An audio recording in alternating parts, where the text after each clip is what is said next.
विधान भवनही नावावर करतील। लक्ष्मण हाकेंचा पार्थ पवारांवर हल्लाबोल, कोरेगाव जमीन प्रकरणावरून टीकास्त्र, हाकेंच्या टीकेवर राष्ट्रवादीचाही पलटवार।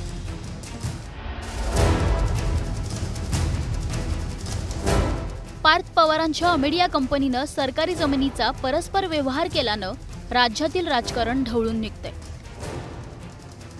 या व्यवहारात कायद्याची मोडतोड उघड झाल्यानंतर आणि सर्व स्तरातून टीकेची झोड उठल्यानंतर अखेर हा व्यवहार रद्द करण्याचा निर्णय अजित पवारांनी जाहीर केला। पण पार्थ पवारांच्या माघारीनंतरही त्यांच्या मागे लागलेल्या अडचणींचं शुक्लकाष्ठ काही संपण्याचं नाव घेत नाहीये। राजकीय विरोधकांकडून सातत्यानं पवारांना लक्ष केलं जातंय। त्याचवेळी आता लक्ष्मण हाकेंनीही त्यांच्या जुन्या स्टाईलनं पवारांना टार्गेट केलंय। कथित जमीन घोटाळ्याप्रकरणी ओबीसी नेते लक्ष्मण हाकेंनी अजित पवारांवर हल्लाबोल केलाय।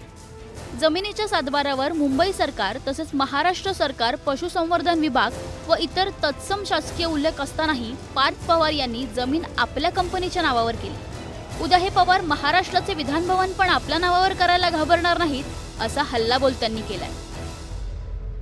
उद्या महाराष्ट्राचं विधान भवन सुद्धा आपल्या नावावर करू शकतो, कारण आपला बाप महाराष्ट्राचा उपमुख्यमंत्री आहे आणि आपला आजोबा देशाचा नेता आहे शरदचंद्रजी पवार, आणि आपली आत्या काही झालं तर आपल्याला पाठिंबा देणार आहे। हे पवार सगळे ब्रिटिश ईस्ट इंडिया कंपनीचे सदस्य आहेत। ब्रिटिश ईस्ट इंडिया कंपनी गेली देशाच्या बाहेर, पण पवार ईस्ट इंडिया कंपनी या महाराष्ट्रामध्ये काम करते। शासकीय जमिनी हडप करणे हा अजितदादा पवारांचा धंदा काही नवीन नाही, आणि आता पार्थ पवार त्यांचा वारसा चालवतोय।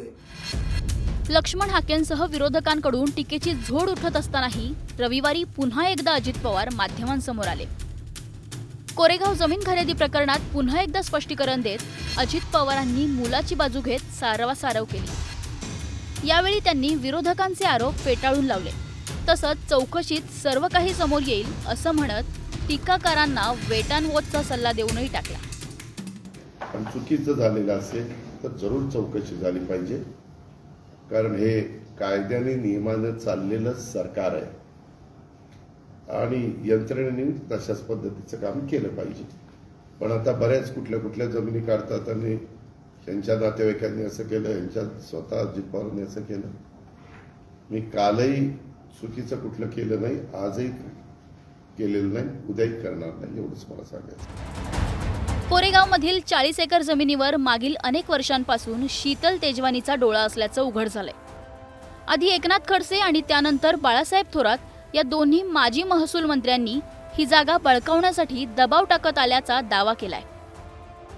त्यामुळे शीतल तेजवानी आणि पार्थ पवारांच्या अमेडिया कंपनीचं काय आणि किती जुनं कनेक्शन आहे हे देखील समोर येणं गरजेचं आहे। त्यासाठी या प्रकरणी चौकशी पारदर्शक आणि वेगानं व्हायला हवी, तरच कोरेगाव पार्कमधील जमिनीचा हा वाद मिटेल। शरद जाधव, न्यूज 18 लोकमत, मुंबई।